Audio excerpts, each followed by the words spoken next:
get their comments. All right. So with that in mind, we'll ask our resource persons their opinion on the bill. And I understand that you have been furnished with House Bill number 9277. Again, the direction of this is to develop our capital markets and to promote our capital markets. We'll start off with PSE, Philippine Stock Exchange, because in the bill, there's a recommendation to lower down stock transaction tax. And we want to hear your opinion on that. And what else can we include in the bill in order to promote the capital markets in the Philippines? So we'll call on Attorney Refran of the PSE. Yeah. Good morning, Mr. Chair, members of the committee, as well as the resource persons. Mr. Chair, at the onset, maybe I'll just also share our views. When you say capital markets, it actually has different pillars. No? And particular to the CIMEPA, it touches on the secondary market. Because when you look at any capital market transactions, theoretically, technically, globally, a fundraising exercise. So now you deal with the primary fundraising component, which under our current tax laws has actually already been reduced. We removed the IPO tax. Primary issuance, I think from what DOF mentioned, will also hopefully go down from 1% to 75 basis points. So that's on the primary market side. But I think what CIMEPA primarily deals with when you look at competitiveness, efficiency is on the secondary market side. And I would like to share with the committee, when you look at the secondary markets, on a good day, we have around 100 million US dollars by way of value traded or value created in our market on a daily basis. And this is in the equities market, Mr. Chair. If you go to the bond markets, theoretically, Mr. Chair, as well as in practice, bond instruments are not actively traded, corporate bond, except for government securities, especially when the yield curve shifts, as we saw 3 weeks ago with the 50 basis points shift. The yield curve in the Philippines from 6% for 10 years went all the way down to 5.6%. And we see that to be moving with volatility and all in the bond market. So that's an occasion for holders of government securities, primarily institutionals, to actually see whether they would want to refinance and see if there are takers in the bond markets. But essentially, that's an over-the-counter transaction, although there is a bond market for that. If you pour through the discussions in CIMEPA, Mr. Chair, it's really incentivizing the participants globally, as well as the local participants, to consider investing in the stock market. And this paves for the way for the churn or the domestic activity, because right now, compared to Vietnam, for example, Vietnam's doing around 800 million to around $1 billion US a day, Mr. Chair. That's one day. And Vietnam, in terms of the listed universe, primarily an SOE, state-owned enterprises market. So if you look at the dynamics of the Philippines and Vietnam, and I didn't think I would compare the Philippines to Vietnam back 10, 20 years ago, but we're here. Although we are now sovereign grade rating beginning 2013, 2014, for that 11 to 12-year period, we have not seen the influx of investments abroad, primarily because of the high friction cost when it comes to the secondary market, Mr. Chair. So I go back to what I said earlier, when you look at capital markets, it's one thing to get them to come in. It's another to get them also to invest more, because they know when they come in, they can exit at a good multiple. And we've seen this time and time again in the capital markets, both for the institutionals, let's say the sovereign wealth funds, Mr. Chair. Normally, the most active are Aran Capital, the Sovereign Wealth Fund of Singapore, and a lot of the European funds.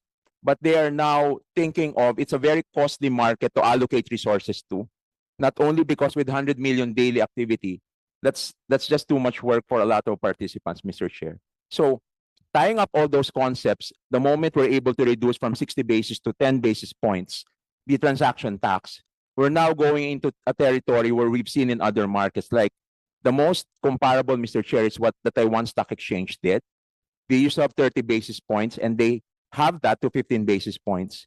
And globally, when you look at Taiwan today, they are an inspiration for a lot of the fund managers.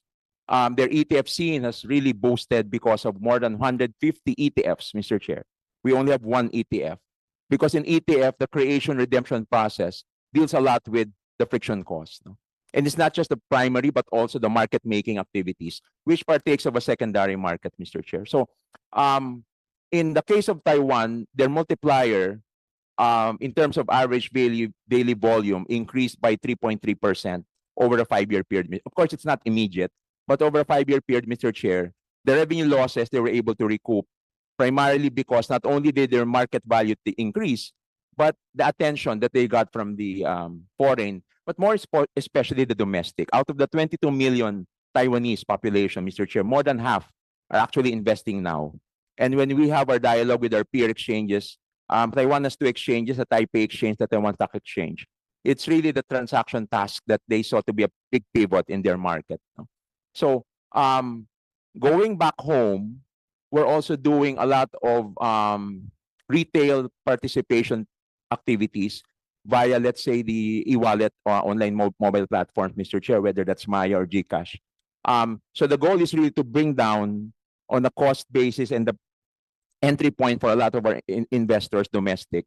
If they could invest for 100 pesos, then that would be a sweet spot for the Philippines, Mr. Chair, just to get them to remove the thought process from, going from the quick rich scheme, get rich quick scheme, or our view, for example, Mr. Chair, we talk about securities. That's sensitive because a lot of them like to go into the Bitcoins and all of those, which for us, in terms of gatekeeping, in terms of capital markets, would not fall under the term securities.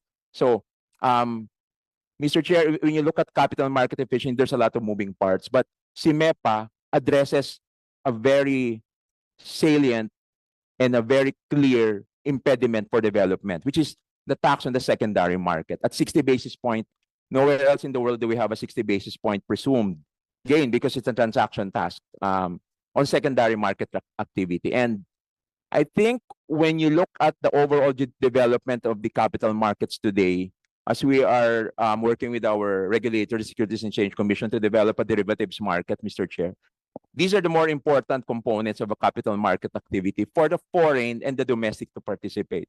If they don't want the cash market, which is the bonds or the equities, they have an option to go into the futures contract. They have an option, at the very least, either they want to go long or whatever trading strategy in the futures. And that brings down the friction, the entry points, Mr. Chair. So we are very hopeful that when you look at CIMEPA, we see it for what it is. It's a capital market efficiency activity. Because the other components of CIMEPA currently are not, they're technically in the capital markets because they're not securities. Capital markets, Mr. Chair, fundraising, and the secondary activity dealing with securities under Republic Act 8799 or the Securities Regulation Code.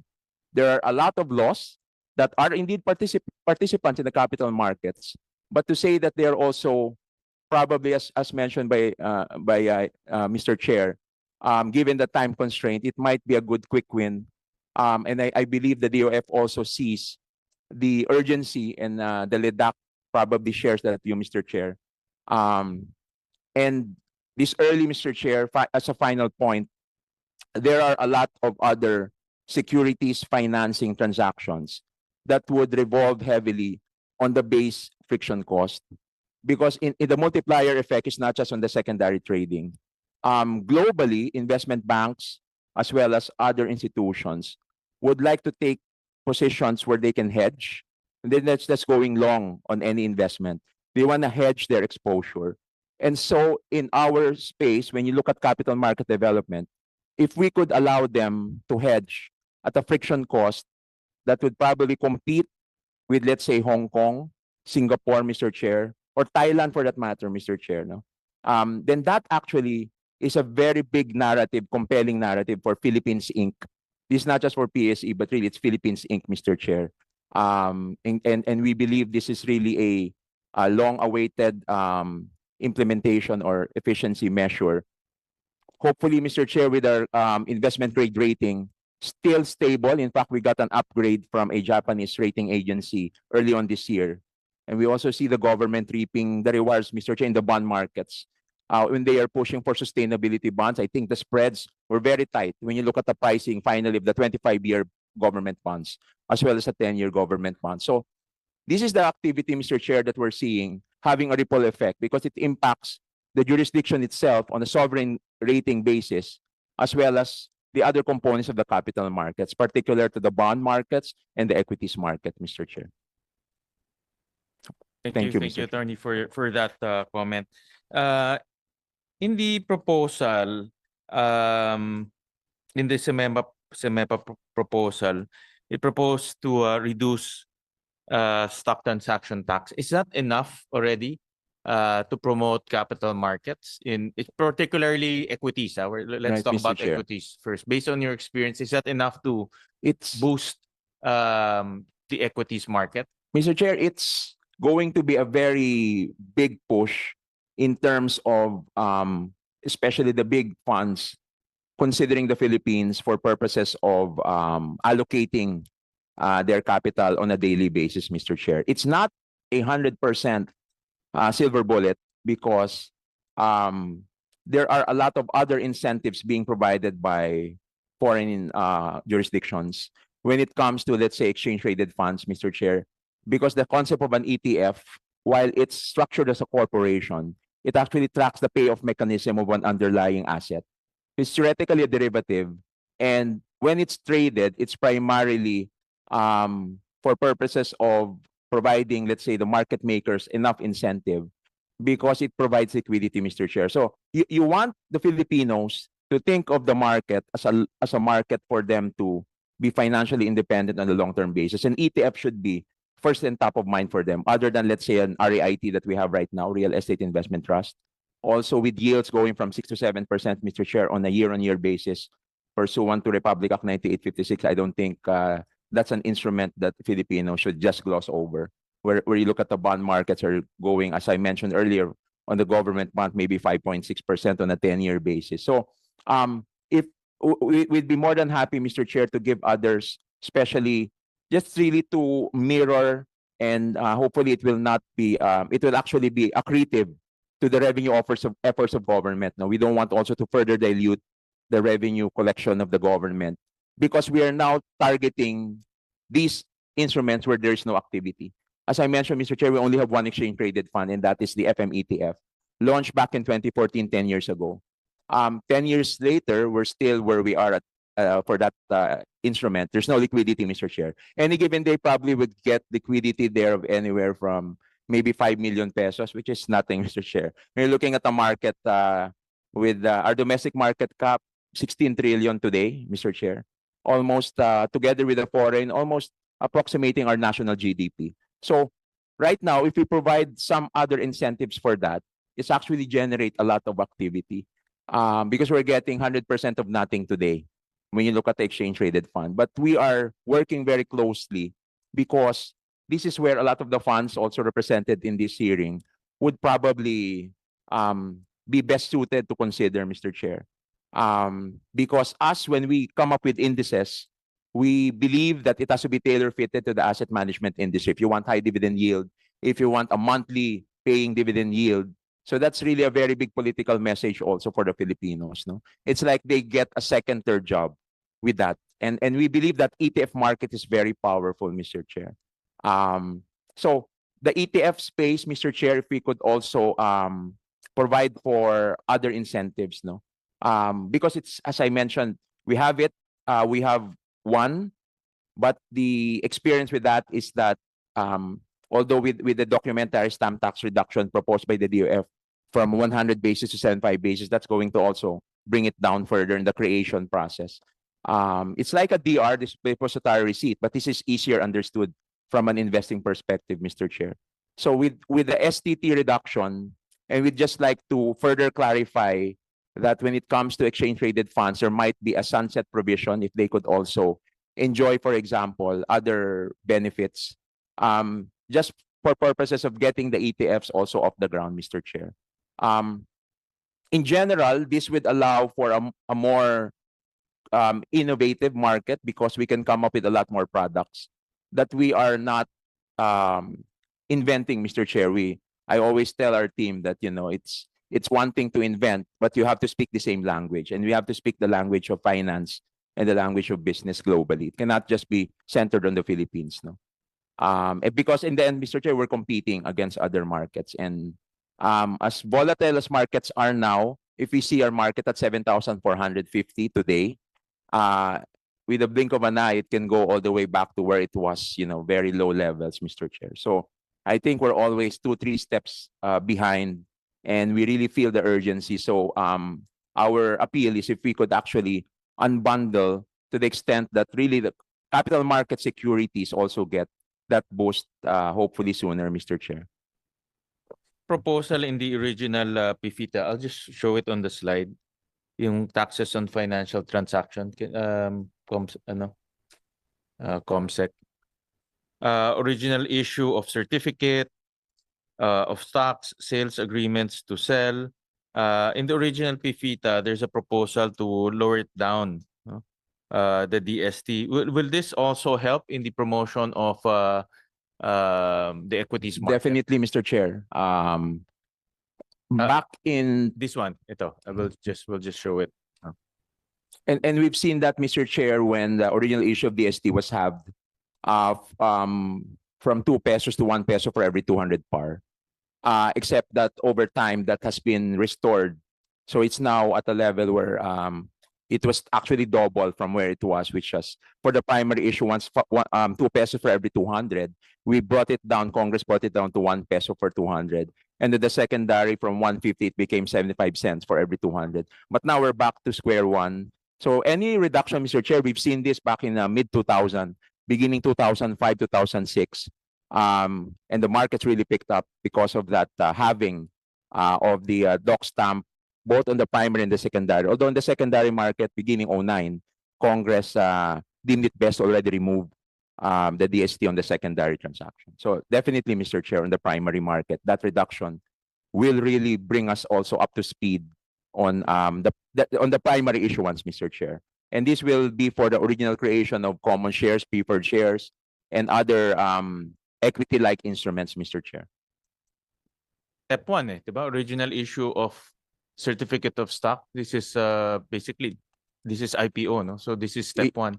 So Issuance, Mr. Chair. the issuance. So we're reducing friction costs on step 1. No, definitely, Mr. Chair.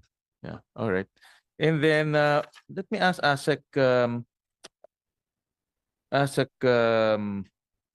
Carlo, did we factor in, because we're reducing, I think I asked you this last time, because we're reducing friction costs with the hope of expanding the market. In our revenue projections, did we include expanding the market? For STT, no. We assume that there will be no change. But we would like to note that given the current revenue that we receive from STT, the volume should increase by 5 times. So, but we haven't factored that in yet. No. Okay, and then so that's also another aspect that we can look at, because by reducing it, the hope there, and there's already literature, diba, attorney? There's already literature if we benchmark it to Taiwan, the growth is Yes, tama ba? Mr. Chair. 3% per annum. They have seen a 5-year growth rate of more than 6.33%, roughly 6.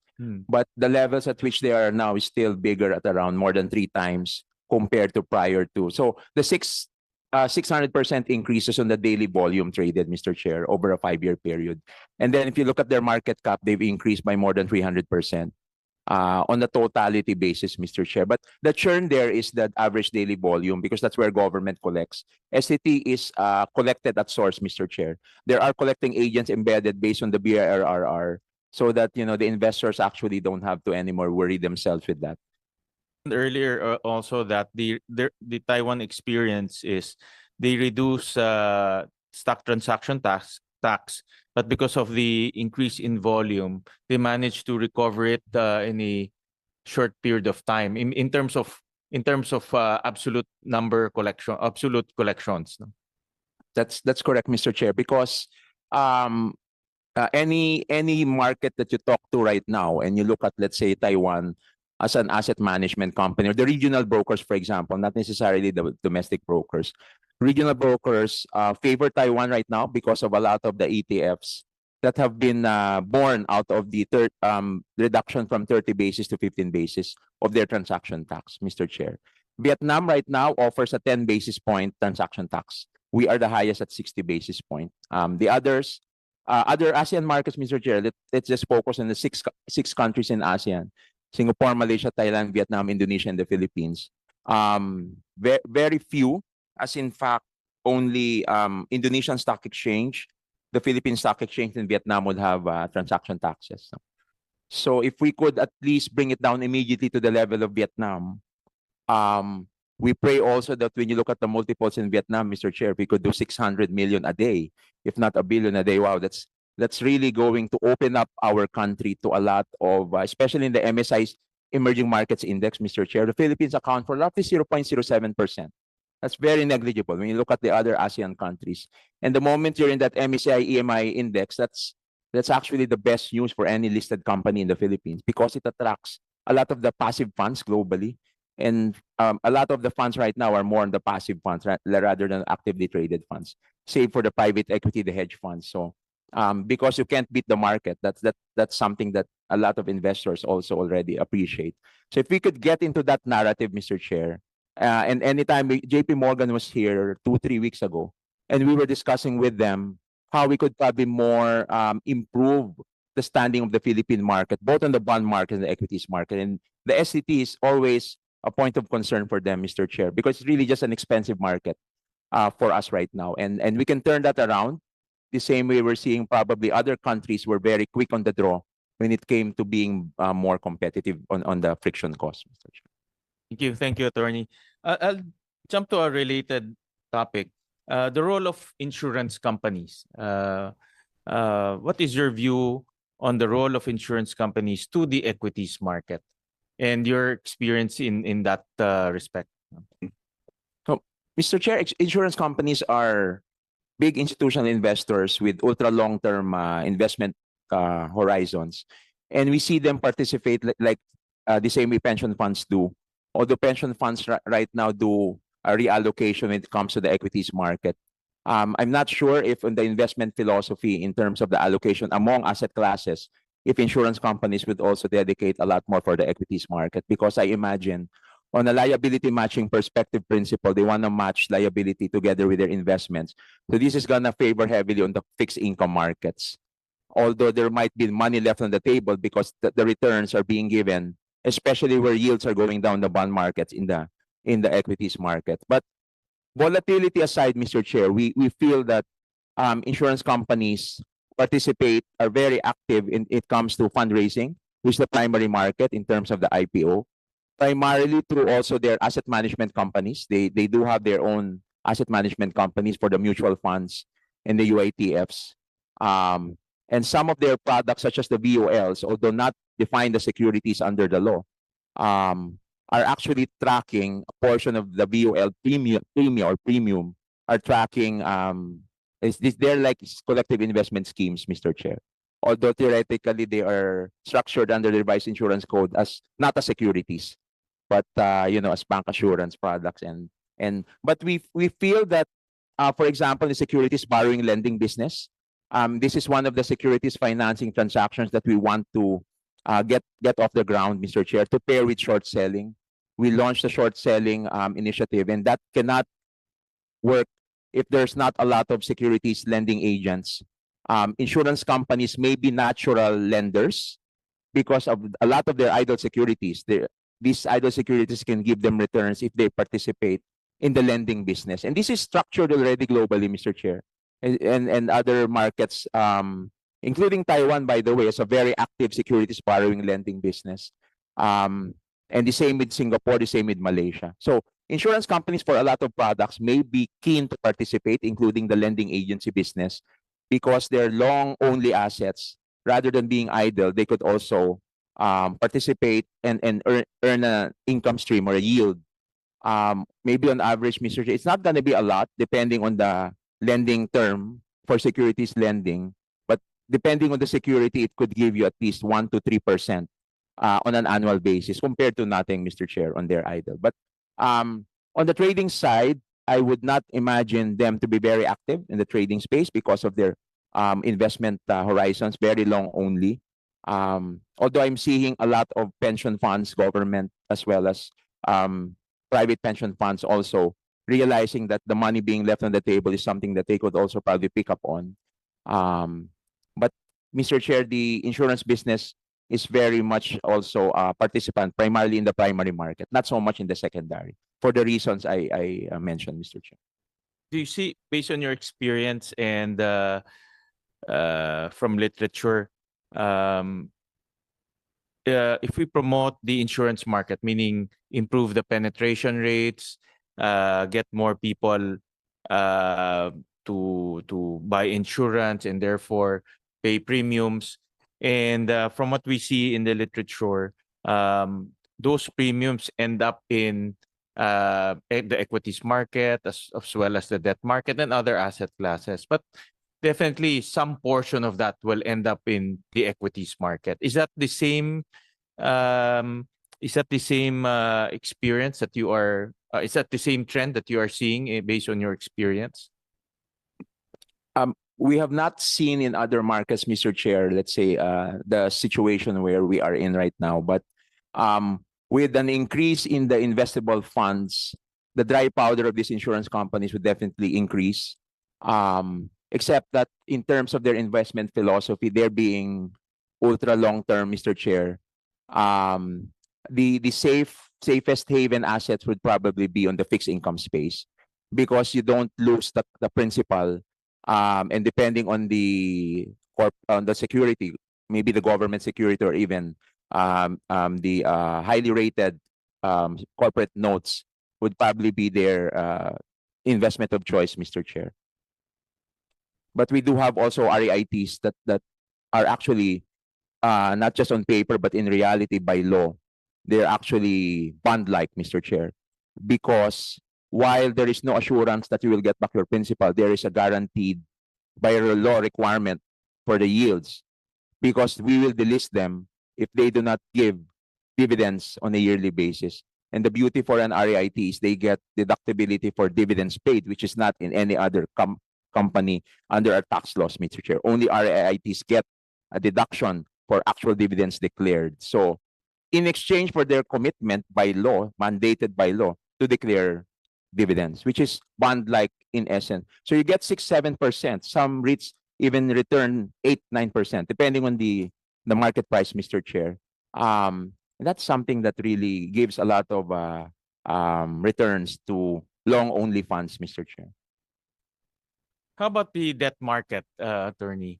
I know that the Philippines is still not as vibrant in terms of debt and fixed income, but that also forms part of capital markets. Definitely, Mr. Chair. And what's your view on promoting the debt markets in our country? What reforms do we need to undertake in order to the same thing, to deepen it, to broaden it, make it accessible to even ordinary Filipinos?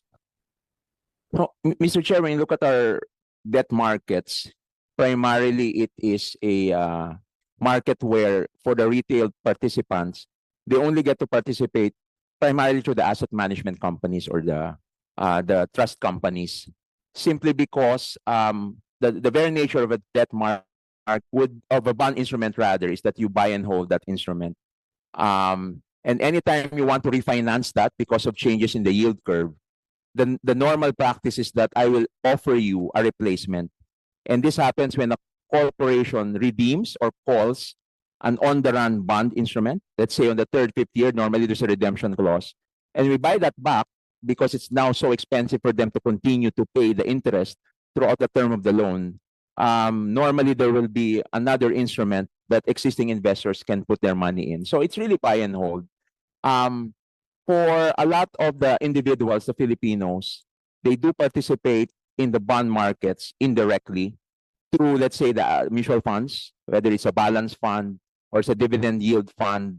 But we feel that the digitalization of markets could also allow Filipinos on the secondary markets, which is still a test case, Mr. Chair, because bond markets generally are not very liquid.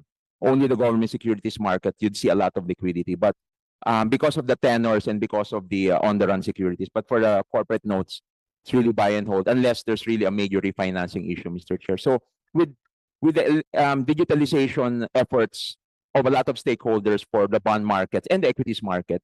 That would also probably give them an opportunity to, especially for corporate note issuance on a primary basis.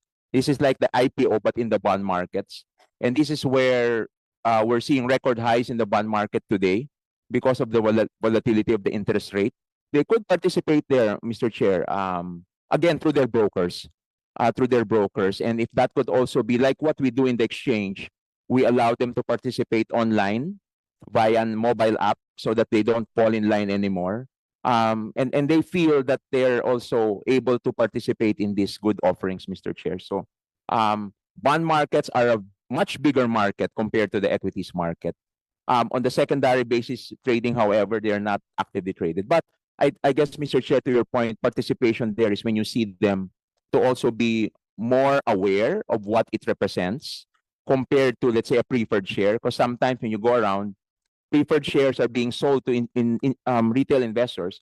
They see the word preferred, but they think of yields, which is theoretically not correct, Mr. Chair, because prefers, although there's a component for dividend, that's not guaranteed. Unlike in the bond markets, come hell or high water, that instrument will pay dividend, will pay coupon. So I guess it's the awareness part. The literacy would also hopefully pick up, Mr. Chair, with the efficiency measures that Congress is now and the Senate would now be tackling, Mr. Chair. See the need to reduce friction costs as well in the bond market. Do you see the need to so that people can participate, people will be enticed to participate? Do you see the need to reduce friction costs in that market?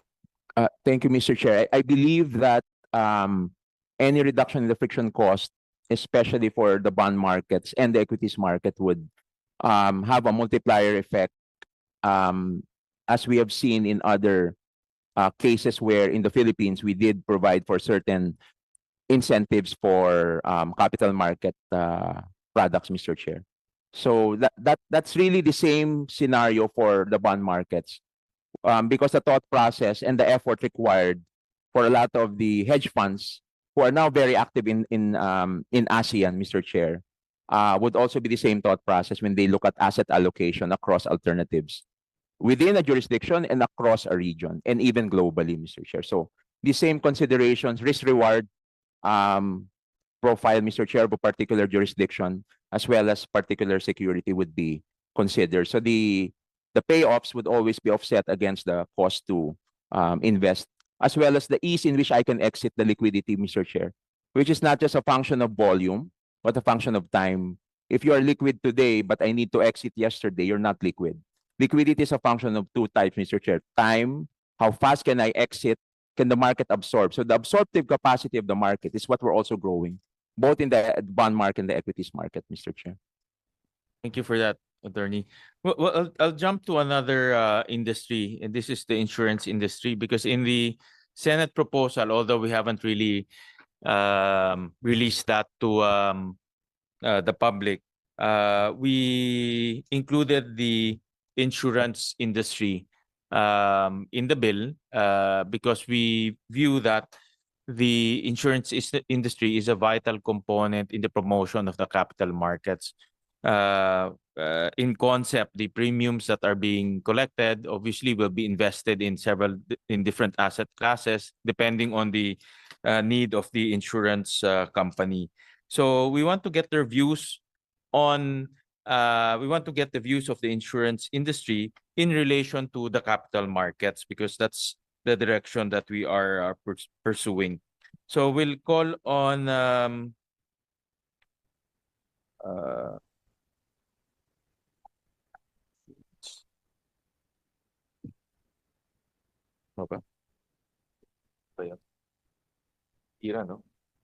we'll call on Mr. Michael Relosa of PIRA. Any comments? Thank you, Mr. Chair. So the Honorable Senator Win Gatchalian and members of the Senate Ways and Means Committee, good morning, everybody, and thank you for having us. I'm Michael Relosa, the Philippine Insurers and Reinsurers Association, the umbrella organization of the non-life industry in the Philippines. I wish to advise that we have submitted a position paper to the Secretariat, and summarizing the paper, we wish to manifest our full support for House Bill 9277, as it will, if passed, play a crucial role in the continued enhancement of our nation's tax system, aiming for fairness, efficiency, and simplicity. We wish also to highlight our support for the salient portions which impact on the insurance industry, particularly the provisions under sections 184 and 185, which align the documentary stamps on insurance policies on property and fidelity bonds and other insurance policies, aligning it with that of the life insurance industry. But adding to what I already mentioned, and after hearing the DOF's proposal and arguments, which we fully understand, we wish to raise the fact that the less than 2% penetration rate of the insurance industry in the Philippines is the lowest amongst our ASEAN neighbors and the world. We have been supporting the government's call to narrow the protection gap and increase insurance penetration, but the biggest roadblock that we face is the tax on insurance products, specifically non-life, which disincentivizes the public from purchasing insurance. Other countries incentivize people to protect themselves, while in the Philippines, in effect, we disincentivize our people from insuring themselves. And this is very important given the fact that the Philippines, for the third straight year, has been identified as the most vulnerable nation to natural catastrophe events, which everyone is aware is increasing in number and ferocity given climate change. The industry needs guidance and a clear signal of where we would really want to be. We do, however, support the House bill in question. Thank you, sir. When you say cost, Mr. Michael, you're pertaining to the DSTs. We refer to the whole tax, sir, but the DST plays a big role, of course. Okay. And right now, the regime of the non-life insurance companies are 12%. No? They're being charged VAT, and then there's also DST. Yes, sir. And And there are other taxes. For like- property, it would be a total of about 27.5%. what are the other taxes? You have local government tax, the you have local- fire yeah. service tax, and et cetera. Okay. All adds up. And then which is the biggest component among the 25%? Well, it would be the documentary stamps for one.